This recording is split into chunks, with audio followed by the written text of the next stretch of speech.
90 రోజుల కోర్సు పూర్తి చేస్తే చాలు 100% ప్లేస్మెంట్ సపోర్ట్ తో సాఫ్ట్వేర్ జాబ్ మీ సొంతం. వెంటనే కోడ్ జ్ఞాన్ డెస్టినేషన్ ని సంప్రదించండి. నమస్కారం అలగరి రవీంద్రనాథ్ గారు. నమస్తే అండి శ్రీ గారు.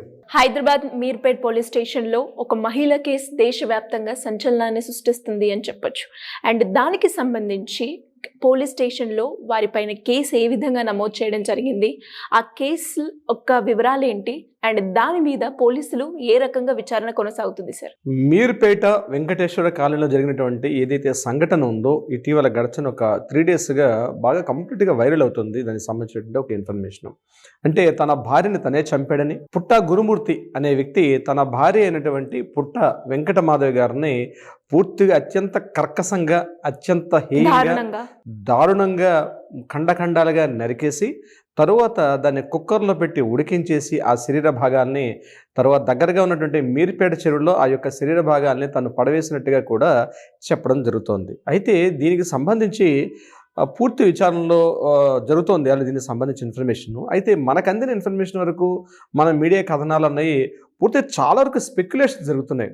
ఇప్పటివరకు జనవరి 16న ఎవరైతే వెంకటమాధవి వాళ్ళ మదర్ అయినటువంటి సుబ్బమ్మ గారు వెళ్ళి మీర్పేట పోలీస్ స్టేషన్లో రిపోర్ట్ చేశారు. అది కూడా తను అయినట్టుగా ఒక మిస్సింగ్ కేసు నమోదైంది.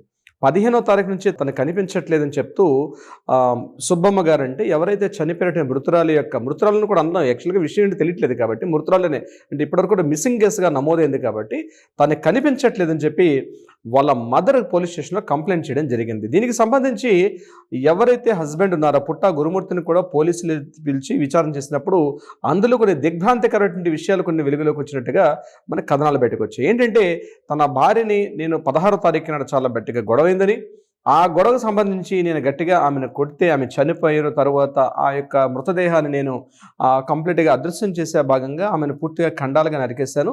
ఇంట్లో ఉన్నటువంటి వాటర్ హీటర్ ద్వారా ఆమె యొక్క శరీర భాగాలను పూర్తిగా హీట్ చేసి అవన్నీ తర్వాత బోన్స్ అన్నీ కూడా నేను అందులో పూర్తిగా పౌడర్ చేసేసాను. శరీరంలో ఉన్నటువంటి బోన్స్ అన్నింటినీ కూడా ఈ మొత్తం ప్రాపర్టీ ఇది అంతా కూడా నేను దగ్గర మీర్పేట చెరువులో దీన్ని విసిరేశాను అని చెప్పినట్టుగా కొన్ని కథనాలు వినిపించాయి. కానీ మనకి ఇప్పటివరకు అందుతున్న ఇన్ఫర్మేషన్ ప్రకారం ఏంటంటే ఇదంతా కూడా స్పెక్యులేషన్స్ మాత్రమే, దీనిలో ఎక్కడ కూడా నిజాలు లేవని మీర్పేట పోలీస్ స్టేషన్ ఎస్ఐ గారు మాట్లాడడం కూడా జరుగుతోంది.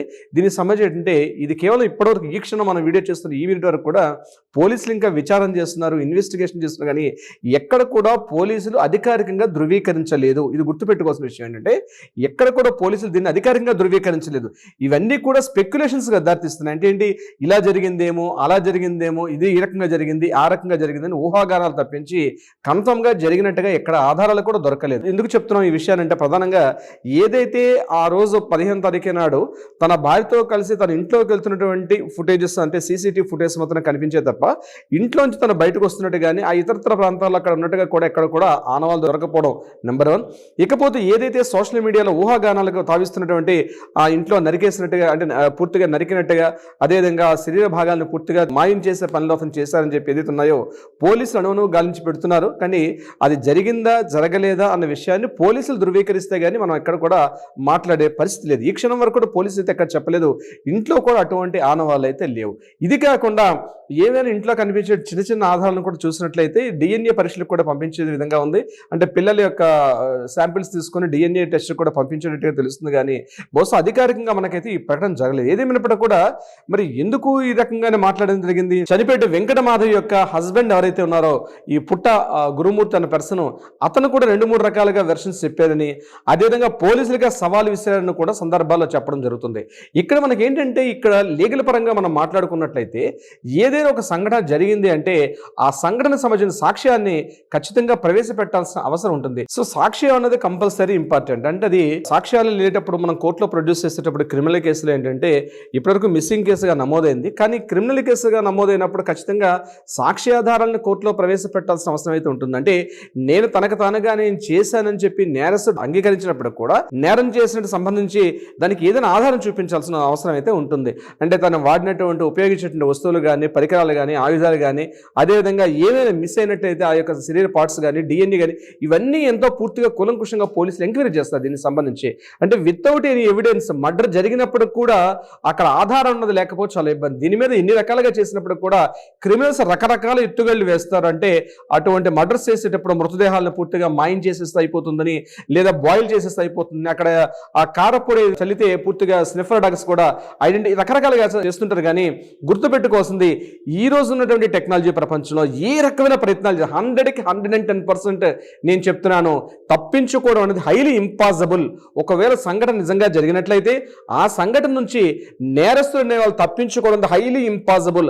అనేక వందల వేల కేసుల్లో ఇది మనకి తీర్పు కూడా రావడం జరిగింది. దీనికి సంబంధించి ఎన్నోసార్లు అనుకుంటారు మేము చాలా మేధావులం అని, కానీ నేరస్తుడు అనేవాడు ఎక్కడో ఒక దగ్గర తప్పు చేస్తాడో ఆ తప్పుని ఆధారం చేసుకుని పూర్తిగా క్లూస్ టీం వెళ్ళి దాన్ని కంప్లీట్గా ఎంక్వైరీ చేసేటప్పుడు దాని యొక్క పూర్తిగా డీటెయిల్స్ కూడా వస్తాయి.